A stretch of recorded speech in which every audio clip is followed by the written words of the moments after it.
एक लड़का होता है जो कि अपनी पत्नी और 3 बच्चों के साथ कमाने के लिए शहर जाता है और वहाँ पर कमाता भी है। कुछ महीने बीत जाते हैं, उसके बाद वो घर पर आता है और जब घर पर आता है तो उसकी माँ देखती है कि जिस बहू को वो साथ लेकर गया था उसको लेकर वापस नहीं आया है। वो पूछती है कि आखिर मेरी बहू और मेरे नाती कहाँ पर हैं? तो वो लड़का बताता है कि ये तुम्हारी नई बहू और ये तुम्हारे नए नाती हैं। वो उसकी माँ, उस लड़के की माँ सुन करके वाकई में हैरान हो जाती है और पूछती है कि हमारे जो बहू और नाती यहाँ से गए थे वो कहाँ पर हैं और ये नई औरत कौन सी है?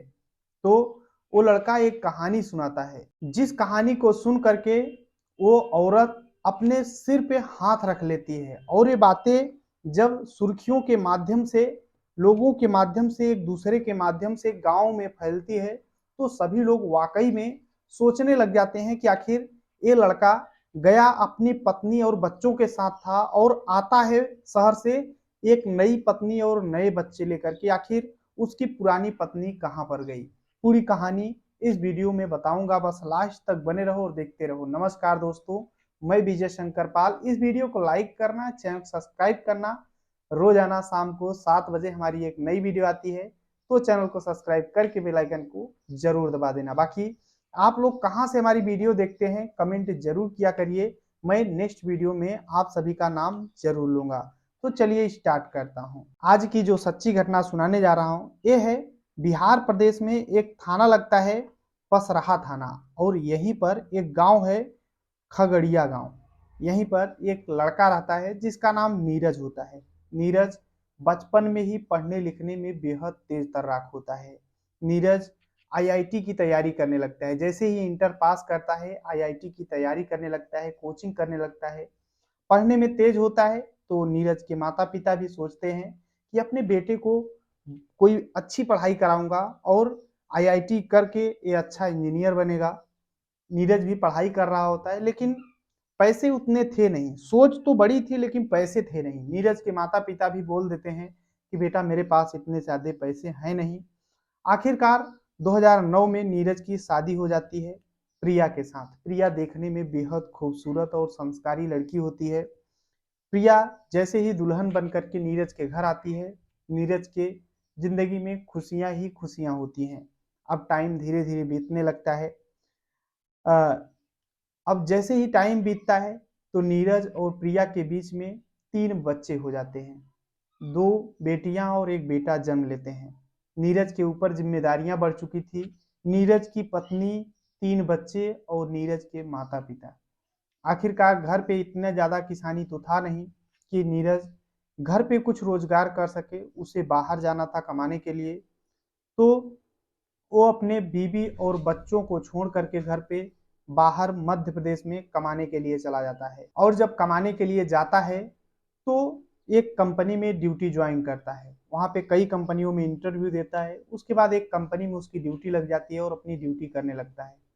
सुबह ड्यूटी जाता था और शाम को अपने रूम पर आ जाया करता था। ऐसे ही टाइम बीतता रहता है। तभी एक दिन जिस कंपनी में काम कर रहा होता है उसी कंपनी में एक लड़का दिखता है जिसका नाम मुकेश होता है। मुकेश देखने में हट्टा कट्टा नौजवान होता है। मुकेश जब नीरज से मिलता है तो नीरज देखते ही मुकेश को पहचान जाता है और बोलता है कि तुम भी इसी कंपनी में आए हो, काम कर रहे हो? तो मुकेश बोलता है कि हाँ, तुम कैसे आ गए? तो नीरज बताता है कि आखिरकार मेरे ऊपर जिम्मेदारियां आ गई और मुझे बाहर आना पड़ा कमाने के लिए। मुकेश बोलता है कोई बात नहीं है, मेरा भी पास में रूम है और मैं अपने पत्नी और बच्चों के साथ यहीं पर रहता हूँ। नीरज बोलता है कोई बात नहीं है। अब दोनों में बातचीत होने लगता है। नीरज जो था मुकेश के साथ मुकेश के रूम पर आता है तो देखता है कि मुकेश की पत्नी रूबी है और मुकेश के 3 बच्चे वहां पर होते हैं। आखिरकार नीरज अब आता है मुकेश के घर पे तो बातचीत करता है, फिर अपने रूम पर चला जाता है। मुकेश वो नीरज के गांव के बगल का ही रहने वाला होता है। मुकेश अपनी उसी कंपनी में ड्यूटी किया करता था और उसकी पत्नी होती है, अपनी पत्नी और बच्चों का ख्याल रखा करता था। ऐसे ही टाइम धीरे धीरे बीतने लगता है। अब नीरज जो था मुकेश के रूम पर अक्सर आया करता था। कभी कभी पार्टी हुआ करती थी मुकेश के रूम पर, तो नीरज भी पार्टी किया करता था, दोनों साथ में बैठकर खाते पीते थे।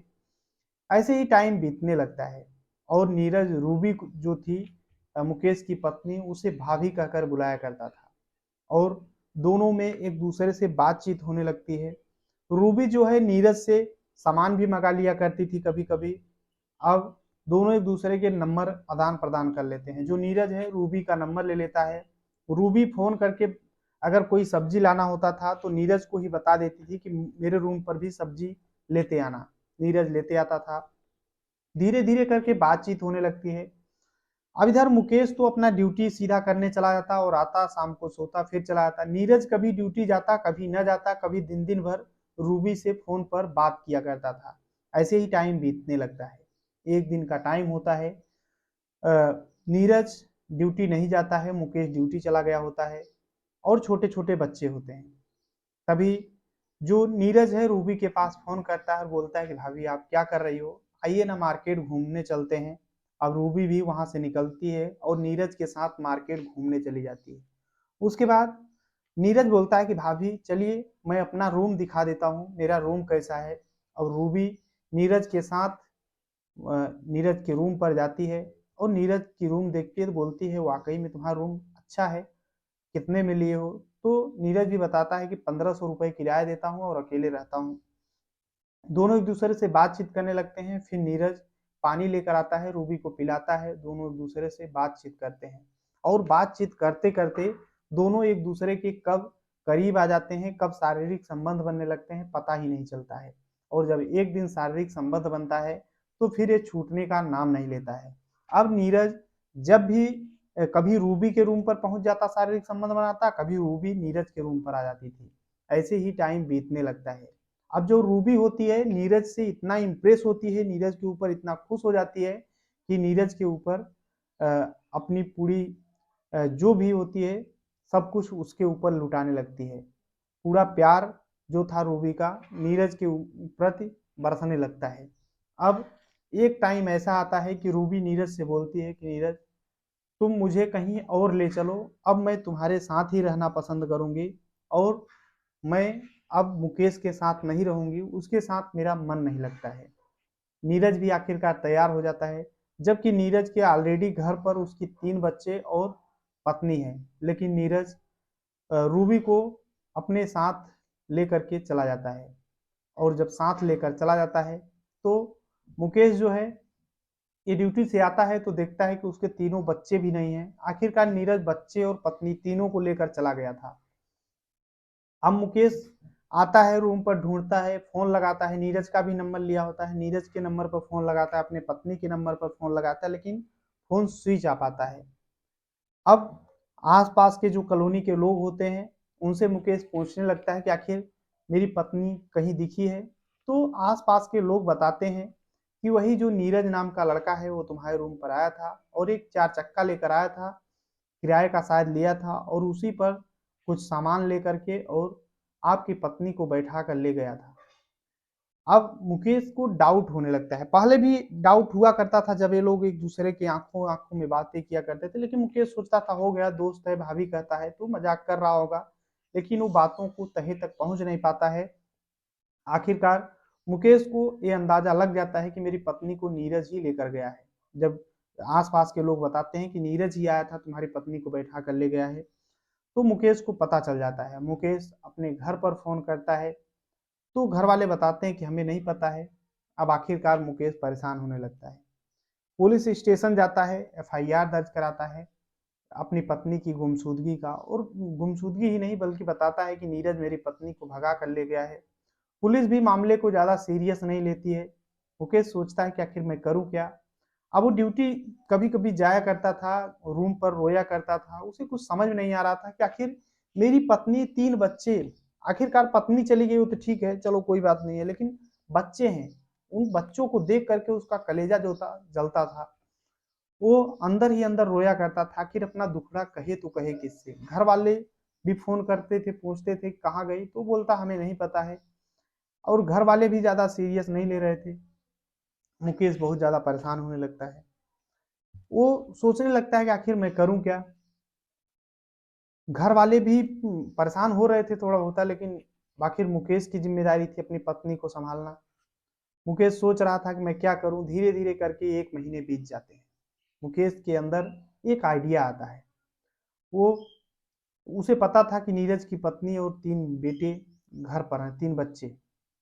मुकेश किसी तरीके से नीरज की पत्नी का नंबर लेता है और उससे बात करता है और बताता है कि मेरी पत्नी को आपके पति लेकर भाग गए हैं।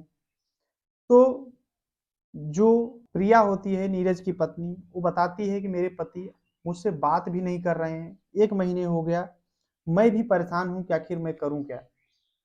तो अब जो मुकेश है, ये प्रिया के पास फोन करता, सुबह फोन करता, शाम को फोन करता, हाल चाल लेता कि आपके बच्चे कैसे हैं। वो भी, जो प्रिया है, ये भी मुकेश को अपना दुखड़ा बताया करती थी। मुकेश भी अपना दुखड़ा बताया करता था कि मैं अकेले कैसे रह रहा हूँ। प्रिया भी बोलती थी कि मैं भी, मेरे पति चले गए, मेरे पास फोन नहीं कर रहे हैं। वो भी गुस्सा होती थी अपने पति के ऊपर और मुकेश भी अपने पत्नी के ऊपर गुस्सा होता था। आखिरकार मुकेश बोलता है कि प्रिया से बोलता है कि आप अपने तीनों बच्चों के साथ मेरे साथ आइए, मेरे पास आइए, और हम दोनों मिल करके उन दोनों को खोजेंगे और चलेंगे पुलिस के पास, फिर से एफआईआर दर्ज कराएंगे। आखिरकार प्रिया अपने तीनों बच्चों को लेकर घर से निकल देती है। घर पे अकेली रहती थी। उसके माता पिता थे। माता पिता को बताती है कि मैं जा रही हूँ शहर नीरज के पास। नीरज की पत्नी जो प्रिया है, वो अपने सास ससुर से बताती है कि मैं नीरज के पास जा रही हूँ, और वहां से निकलती है और सीधा मुकेश के पास आती है। मुकेश लेकर के प्रिया और उसके बच्चों को लेकर के एक होटल में जाता है और बातचीत करता है। दोनों, क्योंकि दोनों के दुखड़े सेम थे, एक का पति फरार था, एक की पत्नी फरार थी। दोनों के दुखड़े सेम थे, तो दोनों एक दूसरे के दुख बांटते हैं, बातचीत करते हैं। तभी होटल में जब रुकते हैं, क्योंकि जो प्रिया है वो भी देखने में बेहद खूबसूरत होती है। आखिरकार मुकेश उसके ऊपर दीवाना हो जाता है। दोनों एक दूसरे की फीलिंग को समझते हैं, बातों को समझते हैं। अब होटल में 1 दिन रुकते हैं, 2 दिन रुकते हैं, लेकिन तीसरे दिन जैसे ही होता है, क्योंकि एक ही रूम में होते हैं, रात का टाइम होता है, बच्चे सो जाते हैं। आखिरकार मुकेश और प्रिया दोनों एक दूसरे के पास सो जाते हैं, और रात में कब दोनों में शारीरिक संबंध बन जाते हैं पता ही नहीं चलता है। अब जब एक दिन शारीरिक संबंध बनता है, तो फिर ये भी छूटने का नाम नहीं लेता है। ये लोग भी वहीं पर रूम ले लेते हैं बाकायदे। अब मुकेश अपना ड्यूटी करने लगता है और फिर प्रिया के साथ रहने लगता है, उसके बच्चों के साथ रहने लगता है, शारीरिक संबंध बनाने लगता है। देखते ही देखते प्रिया जो है मुकेश के ऊपर दीवानी हो जाती है, और मुकेश भी प्रिया के ऊपर दीवाना हो जाता है। दोनों एक दूसरे के बेहद करीब आ जाते हैं, शारीरिक संबंध बनने लगते हैं, एक दूसरे के दुख बांटने लगते हैं। और फिर मुकेश अपनी पत्नी रूबी को भूल जाता है, और जो प्रिया है अपने पति नीरज को भूल जाती है। दोनों साथ में ही रहते हैं, बच्चे भी साथ में रहते हैं। धीरे धीरे करके 6 महीने बीत जाते हैं। उधर नीरज का और रूबी का कोई पता नहीं चल रहा था। अब मुकेश जो है अपनी नई पत्नी यानी प्रिया को लेकर के और बच्चों को लेकर घर आता है। जब घर आता है, तो मुकेश के जो माता पिता हैं, ये बोलते हैं कि ये कौन है। तो मुकेश सारी बातें बता देता है कि कैसे कैसे हुआ है। जब पूरी घटना मुकेश अपनी माँ से बताता है, तो उसकी माँ भी वाकई में सोचने लगती है और बोलती है कि अच्छा ही हुआ, वो अगर भागने वाली थी तो चली गई, और ये आ गई नई बहू, कोई बात नहीं है। यहाँ तक तो ठीक था, लेकिन ये बातें जैसे ही, कहते हैं ना, दीवाल को भी कान होता है, और ये बातें जैसे ही लोगों को धीरे धीरे पता चलती है, तो पूरे गांव में शोर हो जाता है कि मुकेश जो है नीरज की पत्नी को अपने साथ रख लिया है, और नीरज मुकेश की पत्नी को लेकर चला गया है। और ये बातें तेजी से वायरल होने लगती हैं। जितने लोग सुनते हैं वाकई में सोचने लग जाते हैं कि आखिर इस दुनिया में किस किस प्रवृत्ति के लोग होते हैं। और यही बातें सोशल मीडिया और अखबारों के माध्यम से जब लोगों के पास पहुंचती हैं, तो लोग भी वाकई में सोचने लग जाते हैं। बाकी अभी जो मुकेश है, ये भी अपनी पत्नी को लेकर के वहीं मध्य प्रदेश में एक कंपनी में काम किया करता है, और नीरज भी अपनी नई पत्नी रूबी को लेकर के एक कंपनी में काम किया करता है। दोनों अलग अलग कंपनियों में काम करते हैं, अलग अलग जगह रहते हैं, लेकिन दोनों एक दूसरे से खुश हैं। बाकी आप इस पूरी कहानी में अपनी राय जरूर देना। बाकी ये पूरी कहानी सुनाने का उद्देश्य किसी को परेशान करना या दुख पहुंचाना नहीं, बल्कि आप सभी को जागरूक करना है। जहां भी रहें, अपना और अपनों का ख्याल रखें, सुरक्षित रहें। बाकी इस चैनल को सब्सक्राइब करना। मिलते हैं इस वीडियो में, तब तक के लिए जय हिंद, वंदे मातरम।